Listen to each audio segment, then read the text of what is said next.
বাংলাদেশের রাজনৈতিক মঞ্চে মিথ্যাচারের এক অভাবনীয় এবং ভয়াবহ নাটক প্রিমিয়ার হলো 14 জুন 2026 সালে। আর এই নাটকের মূল চরিত্র খোদ স্বরাষ্ট্রমন্ত্রী এবং সাবেক পুলিশ প্রধান বেনজির আহমেদ।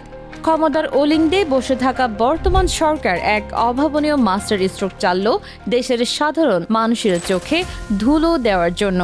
কিন্তু এই সাজানো গল্পের পেছনে লুকিয়ে আছে এমন এক লোমহর্ষক সত্য যা জানলে আপনার রক্ত হিম হয়ে যাবে।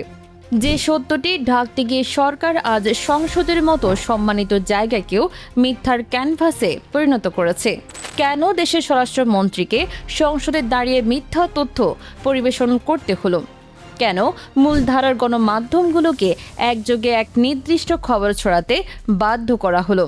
আর সবচেয়ে বড় প্রশ্ন, কোন ভয়াবহ ঘটনাটিকে ঢাকতে এত বড় এক প্রহসনের সৃষ্টি করা হলো? চলুন পর্দার আড়ালে সেই অন্ধকার কাহিনীর গভীরে প্রবেশ করি। ঘটনার শুরু 14 জুন। দেশের সংসদে দাঁড়িয়ে স্বরাষ্ট্রমন্ত্রী সালাউদ্দিন আহমেদ এক চাঞ্চল্যকর ঘোষণা দিলেন। তিনি দাবি করলেন পুলিশের সাবেক মহাপরিদর্শক বেনজির আহমেদকে সংযুক্ত আরব আমিরাতে ইন্টারপোলের মাধ্যমে গ্রেফতার করা হয়েছে। তিনি জানালেন 12 জুন আমিরাত কর্তৃপক্ষ একটি ইমেলের মাধ্যমে বাংলাদেশকে এই তথ্য জানিয়েছে। যদি 12 জুন ইমেল পাওয়া যায় তবে কেন 14 জুন সংসদে এসে এই তথ্য পরিবেশন করা হলো? এই 2 দিনের ব্যবধান কেন? একটু গভীরভাবে খতিয়ে দেখলে বেরিয়ে আসে এক অশুভ সত্য। এই 2 দিন সরকার এই তথ্যটিকে ফুলিয়ে ফাঁপিয়ে তুলে ধরার এক সুপরিকল্পিত চক্রান্ত করেছে। তারা চেয়েছে খবরটিকে একটি সাইজের চেয়ে বড় করে দেখাতে। কিন্তু কেন? এর উত্তর খুঁজতে গেলে আমাদের আন্তর্জাতিক আইন এবং ইন্টারপোলের কার্যপ্রণালী সম্পর্কে একটু আলোকপাত করতে হবে। স্বরাষ্ট্রমন্ত্রী সংসদে দাঁড়িয়ে বলেছেন ইন্টারপোলের মাধ্যমে বেনজির আহমেদ ধরা পড়েছে। কিন্তু যারা ন্যূনতম আন্তর্জাতিক আইন বোঝেন তারা খুব ভালো করে জানেন ইন্টারপোল কোনো আন্তর্জাতিক পুলিশ বাহিনী নয়। তারা নিজে থেকে কাউকে গ্রেফতার করে না। ইন্টারপোল হলো সদস্য রাষ্ট্রগুলোর মধ্যে তথ্য বিনিময় এবং সহযোগিতার একটি প্ল্যাটফর্ম মাত্র। কোনো ব্যক্তিকে গ্রেফতার করতে হলে সংশ্লিষ্ট দেশের আইন শৃঙ্খলা রক্ষাকারী বাহিনীকে নিজ দেশের আইনের অধীনেই তা করতে হয়। কিন্তু বর্তমান সরকারের ইশারায় দেশের মূলধারার গণমাধ্যমগুলো একযোগে এমন প্রচার শুরু করলো যে আন্তর্জাতিক পুলিশ বাহিনী মাঠে নেমে বেনজিরকে ধরে এনেছে। অজ্ঞতার বা সুপরিকল্পিত তথ্য বিকৃতির একটা তো সীমা থাকা দরকার। এবার আসুন প্রমাণের দিকে। যাকে ইন্টারপোলের মাধ্যমে গ্রেফতার করা হয়েছে বলে দেশের সংসদে ঘোষণা দেওয়া হলো, সেই বেনজির আহমেদের নাম ইন্টারপোলের প্রকাশ্য রেড নোটিশ তালিকাতেই নেই। হ্যাঁ, আপনি ঠিকই শুনছেন।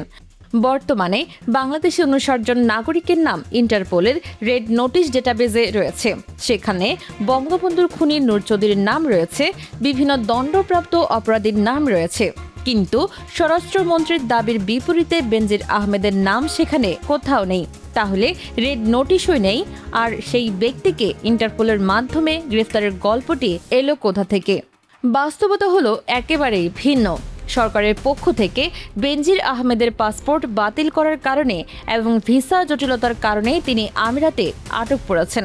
তিনি মূলত পরিবারসহ পার্সোনা নন গ্রাটা বা অবাঞ্ছিত ব্যক্তি হিসেবে চিহ্নিত। আমিরাতের ইমিগ্রেশন কর্তৃপক্ষের সাথে তার আইনি উপস্থিতি সংক্রান্ত কিছু বিষয়ে আলোচনার জন্য তাকে সশরীরে সেখানে যেতে বলা হয়েছিল। এটি একটি সম্পূর্ণ প্রশাসনিক প্রক্রিয়া। পশ্চিমা বিশ্বে, বিশেষ করে আমেরিকায় অভিবাসন সংক্রান্ত এমন সাধারণ প্রক্রিয়া হর হামেশাই ঘটে থাকে। কিন্তু সেই সাধারণ ভিসা জটিলতাকে দেশে ফিরিয়ে এনে কূটনৈতিক মহাবিজয় হিসেবে সংসদে উপস্থাপন করা হয়েছে। সরকারের কিছু পোষা মুখপাত্র তো ছড়িয়েছে ফটোশপ করে তৈরি করা ভুয়া নথি। রাষ্ট্রীয় পৃষ্ঠপোষকতায় গুজব উৎপাদনের এই কারখানা আসলে নতুন কিছু নয়, কিন্তু এবার সেই গুজব সংসদ পর্যন্ত পৌঁছে গেছে। একজন স্বরাষ্ট্রমন্ত্রীর মুখ থেকে রাষ্ট্রীয় সত্য হিসেবে মিথ্যা উচ্চারিত হচ্ছে। এটা যে কত বড় একটা বিপদের সংকেত সেটা আমরা কেউ বুঝতে পারছি না। এবার আসুন এই নাটক সাজানোর আসল কারণটিতে। এটি সেই প্রশ্ন যা নিয়ে 14 জুনের দিনভর সবচেয়ে কম আলোচনা হয়েছে। সরকার কেন বেনজিরের এই ভিসা জটিলতার খবরকে এত বড় করে দেখালো? কারণ ঠিক সেই দিন ভোরে খুলনায় ঘটে গেছে এমন এক ভয়াবহ ঘটনা যা প্রকাশ পেলে সরকারের আইন শৃঙ্খলা পরিস্থিতির দাবি তাসের ঘরের কার্ডের মতো ভেঙে পড়বে। 14 জুন ভোরে ফজরের নামাজ চলার সময় খুলনার দৌলতপুরে ওয়েস্ট জোন পাওয়ার ডিস্ট্রিবিউশন কোম্পানির জামে মসজিদে দুর্বৃত্তরা ঢুকে গুলি চালায়। হেলমেট পরা 2 বন্দুকধারী মোটরসাইকেলে এসে মসজিদে প্রবেশ করে সরাসরি মুসল্লিদের উপর নির্বিচারে গুলি চালায়। মানুষ নামাজ পড়তে গিয়ে গুলি খায়, একজন নিহত হয়। ভাবুন তো, মসজিদে সিজদারত অবস্থায় মানুষের উপর আক্রমণ, এর চেয়ে ভয়াবহ আইন শৃঙ্খলা পরিস্থিতির আর কি হতে পারে? কিন্তু সেই খবরটি কোথায়? দেশের মূলধারার গণমাধ্যমে সেই মসজিদে হামলার খবর কোথাও প্রাধান্য পায়নি। বেনজির আহমেদকে নিয়ে সরকারের সাজানো নাটকের পর্দার আড়ালে ঢাকা পড়ে গেছে ওই মসজিদের রক্ত। শুধু কি এই একটি ঘটনা? গত আগস্ট থেকে মে মাস পর্যন্ত মাত্র 9 মাসে খুলনা নগরীতে 89টি হত্যাকাণ্ড ঘটেছে। এর মধ্যে অন্তত 34টির সঙ্গে সংঘবদ্ধ সন্ত্রাসী গোষ্ঠীর সরাসরি সম্পৃক্ততা রয়েছে। কয়েকদিন আগেই লবণচড়া থানার মাথাভাঙ্গা এলাকায় বিএনপির একজন নেতাকে প্রকাশ্যে গুলি করে হত্যা করা হয়েছে। চলমান যৌথ অভিযানে 500-এর বেশি মানুষ গ্রেফতার হওয়ার পরও হত্যা, চাঁদাবাজি এবং সশস্ত্র সন্ত্রাস থামছেই না।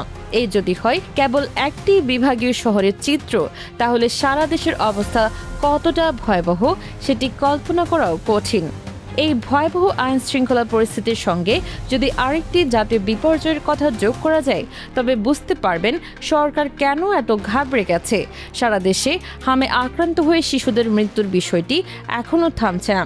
সরকারি ব্যর্থতা এবং চরম অব্যবস্থাপনার কারণে দেশে হামের টিকা সংগ্রহ করা সম্ভব হয়নি। সঠিক চিকিৎসার অভাবে হাজারের কাছাকাছি শিশু অকালে প্রাণ হারিয়েছে। এটি কোনো ছোটখাটো দুর্ঘটনা নয়, এটি সরাসরি রাষ্ট্রীয় অবহেলায় শিশু হত্যা। কিন্তু সেই জাতীয় বিপর্যয় নিয়ে সংসদে কোনো জরুরি আলোচনা নেই, সরকারের কোনো ব্যাখ্যা নেই, কোনো দায় স্বীকার নেই। অথচ একজন সাবেক পুলিশ কর্মকর্তাকে ঘিরে রাজনৈতিক প্রতিহিংসা এবং প্রচারণায় সংসদে ঘণ্টার পর ঘণ্টা অপচয় হচ্ছে। বেনজির আহমেদ যখন পুলিশের মহাপরিদর্শক ছিলেন, তখন বাংলাদেশের আইন শৃঙ্খলা পরিস্থিতি আজকের মতো এই ভয়াবহ অবস্থায় ছিল না। খুলনা সে মসজিদে যারা গুলি চালিয়েছে তাদের বিচার কবে হবে? টিকার অভাবে মারা যাওয়া শিশুদের পরিবার কি কখনো বিচার পাবে? আপনার মূল্যবান মতামত অবশ্যই আমাদের কমেন্ট করে জানান। আর হ্যাঁ, সরকারের এমন আরও গোপন চুক্তি এবং সাজানো নাটকের পেছনের সত্য জানতে চাইলে আমাদের চ্যানেলটি এখনই সাবস্ক্রাইব করুন এবং বেল আইকনটি চেপে রাখুন। কারণ আমরা কাউকে ভয় পাই না, শুধু সত্যকে সামনে আনি। দেশের এবং বিদেশের সব গোপন খবরের পেছনের কাহিনী সবার আগে জানতে আমাদের সাথেই থাকুন। ভালো থাকবেন, সুস্থ থাকবেন, সত্য জানার আগ্রহ ধরে রাখবেন। ধন্যবাদ সবাইকে আমাদের সাথে থাকার জন্য।